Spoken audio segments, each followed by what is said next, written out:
नमस्कार दोस्तों, मैं मानवंत सिंह और आप देख रहे हैं पीसीबी स्टार। आज के इस वीडियो लेक्चर में हम डिस्कस करने वाले हैं फिजिक्स के इम्पोर्टेंट एमसीक्यूज। तो वीडियो के लास्ट तक रहिएगा, बहुत कुछ सीखने को मिलेगा। तो चलिए शुरू करते हैं। पहले क्वेश्चन में आपसे पूछ रहे हैं, तो ये क्वेश्चन आपके कॉम्पिटिटिव एग्जाम्स में आपकी मदद करने वाले हैं। पहले क्वेश्चन में आपसे पूछ रहे हैं, सूची फर्स्ट को सूची सेकंड से सुमेलित कीजिए और सही उत्तर का चयन कीजिए। तो आपसे पूछ रहे हैं, मतलब ये दिए हैं आपके यंत्र और जो एक इसके मापन में मदद करते हैं। तो आपको पता है एनीमोमीटर। एनीमोमीटर क्या करता है? वायु के वेग को मापने में उपयोग किया जाता है। सीस्मोग्राफ तो सभी जानते हैं, भूकंप के मापन में उपयोग होता है। बैरोग्राफ होता है आपका वायु दाब, वायुमंडलीय दाब कितना है उसको अपन बैरोग्राफ या बैरोमीटर से मापते हैं। जबकि आपका हाइग्रोमीटर किसको मापेगा? आर्द्रता को, वातावरण में कितनी नमी है, कितनी आर्द्रता है, तो उसका मापन किया जाएगा आपका हाइग्रोमीटर के द्वारा। तो इस टाइप से आप मैचिंग वाले क्वेश्चनों को कर सकते हैं। चलिए अपन बढ़ते हैं नेक्स्ट क्वेश्चन पे। ये भी वैसे ही सेम क्वेश्चन। यहाँ पे भूकंप, ऊंचाई, विद्युत धारा, प्रतिरोध। तो आपको पता है विद्युत धारा को किससे मापते हैं? अमीटर से। प्रतिरोध को किससे नापते हैं? ओम में नापते हैं। ऊंचाई को अल्टीमीटर से और भूकंप को किससे मापेंगे अपन? सिस्मोग्राफ से। चलिए ठीक है, नेक्स्ट क्वेश्चन। ये इम्पोर्टेंट नहीं है। नेक्स्ट क्वेश्चन, कृष्ण छिद्र सिद्धांत को प्रतिपादित किया था, यानी ब्लैक होल की जो थ्योरी है वो किसने दी थी? तो आपका एक ब्लैक होल होता है जहाँ पर कोई भी वस्तु जाती है तो उसका वेग अपने आप बढ़ जाता है, वो प्रकाश की गति से चलने लगती है। तो ब्लैक होल क्या होते हैं? अंतरिक्ष में होते हैं, जो पूरे ग्रह के ग्रह निकल जाते हैं। अगर इसमें कोई चीज़ आ गई तो वो प्रकाश के वेग से चलने लगती है।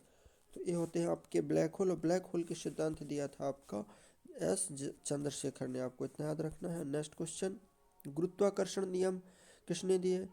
कि गुरुत्वाकर्षण के नियम दिए कि कोई दो पिंड हैं जो एक दूसरे को प्रतिकर्षित करते हैं, आकर्षित करते हैं। या जो गुरुत्वाकर्षण का सूत्र है G m1m2/r²। दो पिंड जिनके द्रव्यमान m1 m2 है, उनके बीच की दूरी r के वर्ग के प्रतिक्रमणानुपाती होता है। ये नियम दिया आपके किसने? न्यूटन ने। ठीक है, अगला क्वेश्चन, लॉ फ्लोटिंग सिद्धांत की खोज किसने की? लॉ फ्लोटिंग मतलब तैरने के नियम। तो तैरने के नियम दिए थे हमारे आर्किमिडीज ने।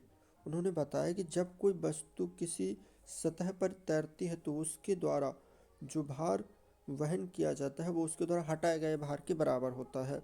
तो ये दिया था आपके आर्किमिडीज ने। नेक्स्ट क्वेश्चन, विद्युत धारा के चुंबकीय प्रभाव का सर्वप्रथम किसने अवलोकित किया था? तो विद्युत धारा में आपका चुंबकीय प्रभाव भी होता है, ऊष्मीय प्रभाव भी होता है। तो विद्युत धारा का चुंबकीय प्रभाव होता क्या है? विद्युत धारा का चुंबकीय प्रभाव ये होता है कि जब किसी चुंबक को एक तार के पास लाया जाता है, जैसे एक चुंबकीय सुई है या जो कंपास है जिसमें नॉर्थ ईस्ट रहता है, तो जब उसको विद्युत धारा के पास लाया जाता है तो इसमें विक्षेप उत्पन्न होता है। यानी इससे आपका शुद्ध होता है कि विद्युत धारा चुंबकीय क्षेत्र उत्पन्न करता है। इसके विपरीत भी, अगर किसी चुंबक को किसी उसके पास घुमाया जाता है धारा के पास, तो इसमें धारा उत्पन्न हो जाती है। यानी दोनों प्रकार की कंडीशन अप्लाई होती है आपकी। यानी विद्युत धारा से चुंबकीय प्रभाव भी उत्पन्न हो जाता है और चुंबकीय प्रभाव से विद्युत धारा भी उत्पन्न हो जाती है। आपके जो जनरेटर होते हैं उसमें ही तो किया जाता है कि ये रहता है आपका साफ्ट, एक तार रहता है और यहाँ पे आपकी एक चुंबक लगी रहती है और यहाँ पे जब इस चुंबकों को इसके आसपास घुमाया जाता है या इस तार को घुमाया जाता है तो यहाँ पे क्या होता है? एक चुंबकीय क्षेत्र उत्पन्न हो जाता है, जिससे इसमें बिजली बनना शुरू हो जाती है। जितना ज़्यादा तेज घूमेगा उतनी ज़्यादा बिजली बनेगी। तो ये सब प्रयोग किए थे वैज्ञानिक ऑर्स्टेड ने। इन्होंने ये सब प्रयोग किए थे और फिर इन्होंने ये सिद्धांत दिया था। भौतिकी में चतुर्थ आयाम का परिचय किसने दिया? आइंस्टीन ने। नेक्स्ट क्वेश्चन, एक प्रकाश वर्ष की दूरी कितनी होती है? तो एक प्रकाश वर्ष वो दूरी होती है जो प्रकाश के द्वारा एक वर्ष में तय की जाती है। तो प्रकाश वर्ष किसका मात्रक है? पहली बात तो याद होना चाहिए, दूरी का मात्रक है, समय का मात्रक नहीं है।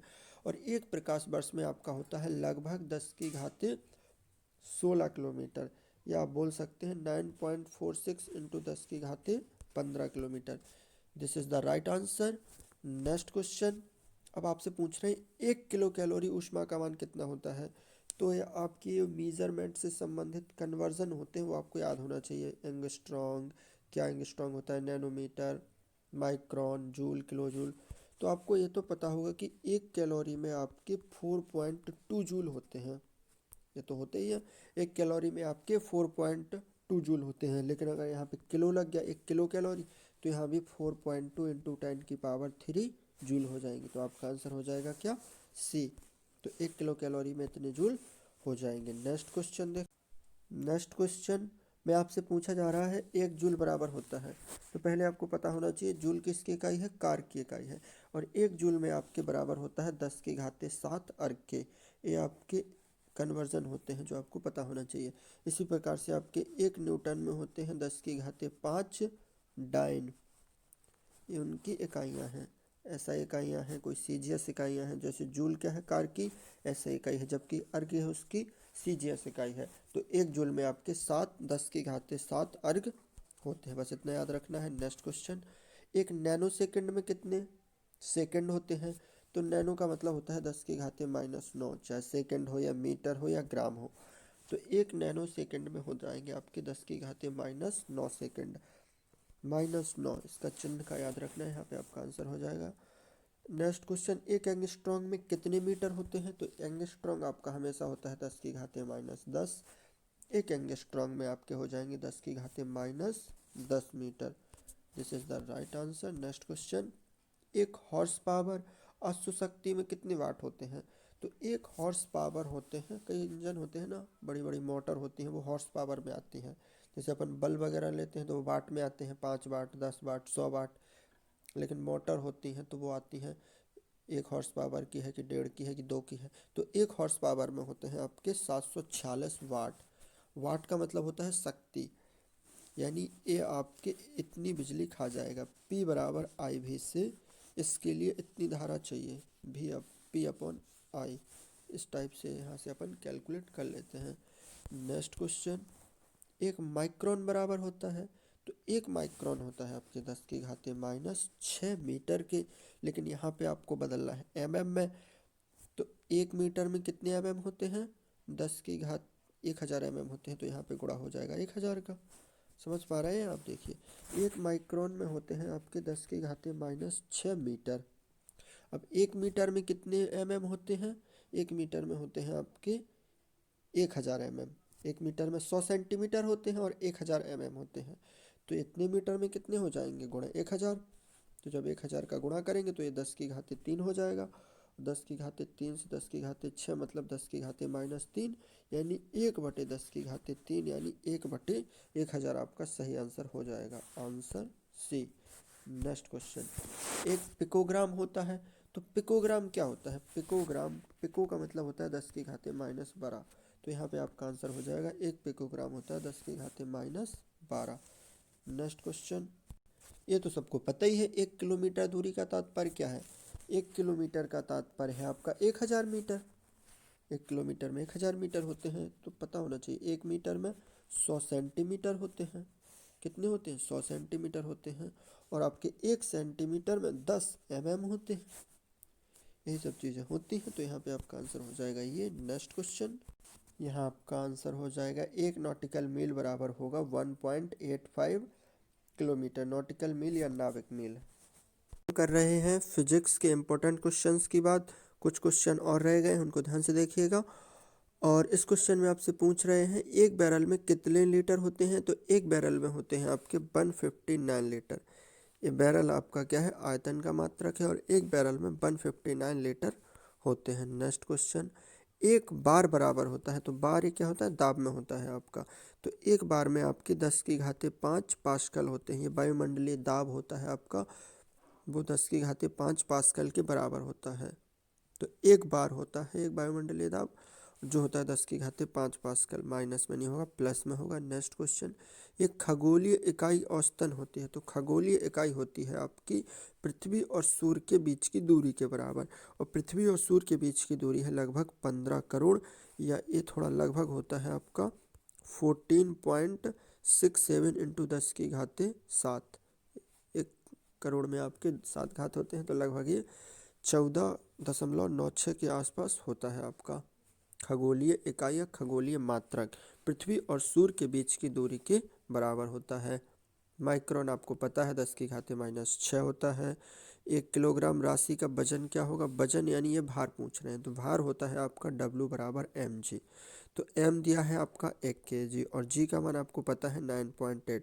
तो आपका आंसर आ जाएगा 9.8 Newton is the right answer. Next question, एक प्रकाश वर्ष इनमें से किसके सर्वाधिक निकट है? एक प्रकाश वर्ष हमने देखा है अभी 9.46 इंटू 10 की पावर 15 मीटर, तो यहाँ पे आपका आज आंसर आ जाएगा 15 मीटर।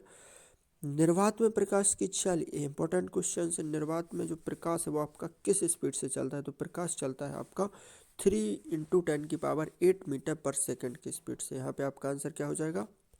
तो क्वेश्चंस करना सबसे बढ़िया, थ्योरी तो आप सब लोग पढ़े ही हैं, बस क्वेश्चंस को अच्छे से कर लीजिएगा और एग्जाम्स में ही क्वेश्चन आपके आने हैं। यहाँ आपसे पूछ रहे हैं प्लांक नियतांक का मान कितना होता है? तो प्लांक नियतांक आपका क्या होता है? जो ऊर्जा का सूत्र होता है E बराबर एच न्यू, इसमें एच होता है आपका प्लांक नियतांक, वैज्ञानिक प्लांक ने दिया था, जिसका मान होता है आपका 6.63 इंटू 10 की घाते -34। क्या होगा? -34। तो ये आपका सही आंसर हो जाएगा। अगला क्वेश्चन, एक इलेक्ट्रॉन का द्रव्यमान होता है आपका 0.51 मिली इलेक्ट्रॉन वोल्ट। तो इतना ही। चलिए इसका आंसर बताइए क्या होगा। यहाँ से पूछ रहा है कौन सा सुमेलित नहीं है, मतलब कौन सा सुमेलित नहीं है। 3 सुमेलित हैं जबकि एक सुमेलित नहीं है, वो कौन सा है? तो आप देख सकते हैं 1 किलोमीटर में 10 की घाते 3 यानी 1000 मीटर होते हैं, सही है। 1 गीगा मीटर में 10 की घाते 9 मीटर होते हैं, सही है। नेक्स्ट ऑप्शन में आपसे कह रहे हैं 1 मेगा मीटर मेगा 10 की घाते 6 होता है, बिल्कुल सही है। जबकि माइक्रो 10 की घाते -3 नहीं होता है, माइक्रो होता है 10 की घाते -6। तो ये आपका सही आंसर हो जाएगा, D is the right answer of this question.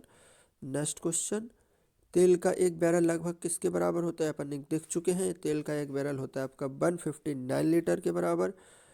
6 foot लंबे व्यक्ति की ऊंचाई नैनोमीटर में व्यक्त कर कीजिए लगभग में। तो आप कर सकते हैं इसको 6 फुट, यानी 6 फुट इंटू, अब 1 फुट में कितने सेंटीमीटर होते हैं? तो आपको पता होना चाहिए 1 फुट में 30 सेंटीमीटर होते हैं ना। 6 इंची में 15 सेंटीमीटर होते हैं, पूरे फुट में आपके 30 सेंटीमीटर लगे रहते हैं, तो ये हो गया आपके सेंटीमीटर। अब इसको बदलेंगे मीटर में, तो बटे करेंगे कितने?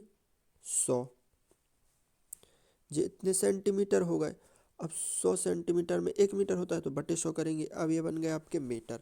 अब इसको नैनोमीटर में करने के लिए गुणा करेंगे 10 की घाते -9 का, और जब आप इसको सॉल्व करेंगे 1 जीरो यहाँ से जाएगा, 1 जीरो यहाँ से जाएगा, और आपका 1 जीरो ये भी कम हो जाएगा, 10 की घाते -8 7 हो जाएगा। तो लगभग आपका आंसर आ जाएगा 10 की घाते -7 नहीं +7 आ जाएगा। इतने नैनोमीटर आपके हो जाएंगे 1 फुट में। चलिए नेक्स्ट क्वेश्चन देखो, वही क्वेश्चन पूछ लिया, सूर्य और धरती के बीच अनुमानित दूरी लगभग कितनी होती है? तो वो मैंने बताया था 14.96, यानी लगभग 14.96 गुणा 10 की घाते 7 किलोमीटर, यानी लगभग 14 या 15 करोड़ किलोमीटर होती है सूर्य पृथ्वी के बीच की दूरी। इसी को आपके खगोलीय दूरी या खगोलीय मात्रक कहते हैं। तो यहाँ पे आपका आंसर क्या हो जाएगा? बी। ठीक है, समझ गए। नेक्स्ट, एक डेका लीटर, तो डेका होता है आपका 10 होता है, डेका मतलब 10 होता है, बिल्कुल। यहाँ पे आपका आंसर हो जाएगा 10 लीटर।